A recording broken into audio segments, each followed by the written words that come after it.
السلام علیکم ورحمۃ اللہ تعالی وبرکاتہ۔ ماشاءاللہ سارے اہل محبت تشریف فرما ہے نا یہاں پر، سارے ہی اولیاء کرام کے چاہنے والے ہیں یا نہیں ہیں؟ یقیناً موجود ہیں۔ السلام علیکم ورحمۃ اللہ تعالی وبرکاتہ۔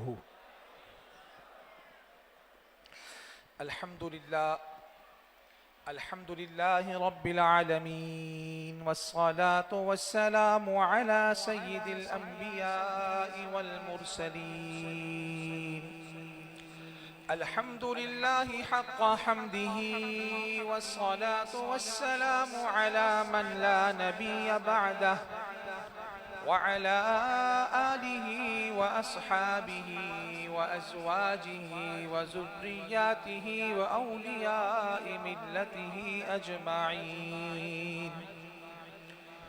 أما بعد فأعوذ بالله من الشيطان الرجيم.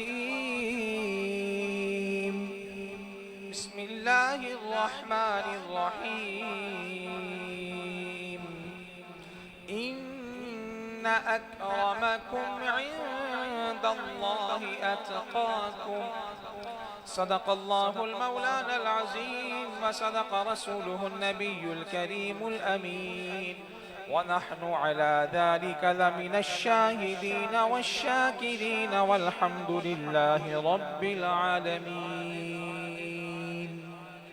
یا حبیب خدا یا شفیع الورا، آپ جیسا نہیں کوئی بھی ہر طرف، از ازل تا ابد از زمین تا فلک، آپ ہی ہر طرف۔ آپ شمس الضحا، آپ بدر الدجا، آپ محبوب رب، آپ نور خدا۔ کیا زمین کیا زمان کیا مکان لا مکان، آپ کے نور کی روشنی ہر طرف۔ اور خوف و ڈر غیر کا دل میں وہ لائے کیوں، ان کے جو ہو گئے غم سے گھبرائے کیوں۔ خوف و ڈر غیر کا دل میں وہ لائے کیوں، آقا کے جو ہو گئے غم سے گھبرائے کیوں۔ حافظ ان کے جو ہے ان پہ سرکار کی ہے نگاہ کرم، ہر گھڑی ہر طرف۔ امت الحبیب المصطفیٰ، عزیز بزرگوں، دوستوں، دین کے پیارے پیارے طلباء کرام، خصوصاً سادات کرام، علماء کرام، اور بالخصوص صدر محفل حضرت پیر طریقت علامہ صاحبزادہ عبدالجبار صابری چشتی دامت برکاتہم العالیہ، اور دیگر جید علماء، فضلاء، مشائخ اور اولیاء کرام کے چاہنے والوں، مجھے صرف یہاں پر صاحب عرس کی کچھ برکتیں حاصل کرنی ہیں، اور اسی نیت سے یہاں پر حاضر ہوا ہوں۔ ماشاءاللہ آپ نے ابھی مدارس دینیہ کے حوالے سے مختلف مقررین سے باتوں کو سماعت کیا ہے، کیونکہ آج کی یہ محفل مبارکہ دو عنوان کے ساتھ منسوب ہے، جس میں سر فہرست 21واں سالانہ عظیم الشان عرس مبارک حضرت پیر طریقت رہبر شریعت حضرت خواجہ پیر سید خطاب شاہ چشتی صابری تاجی رحمۃ اللہ تعالی علیہ، اور جلسہ دستار فضیلت دارالعلوم انوار القرآن خطابیہ کے حوالے سے۔ چونکہ آپ مدارس کے حوالے سے گفتگو کو بہت زیادہ سماعت کر رہے ہیں کہ طلباء کو کیا کرنا چاہیے، کیسے آگے بڑھنا چاہیے، مدارس کی ذمہ داری کیا ہے، علماء کی ذمہ داری کیا ہے۔ میں نے اپنی گفتگو کا آج محور و جو ماخذ مرجع منبع رکھا ہے، وہ رکھا ہے اولیاء کرام کے حوالے سے کچھ گفتگو آپ کی سماعتوں کی نظر کروں۔ دیکھیے اللہ تبارک و تعالی قرآن مجید فرقان حمید میں ارشاد فرماتا ہے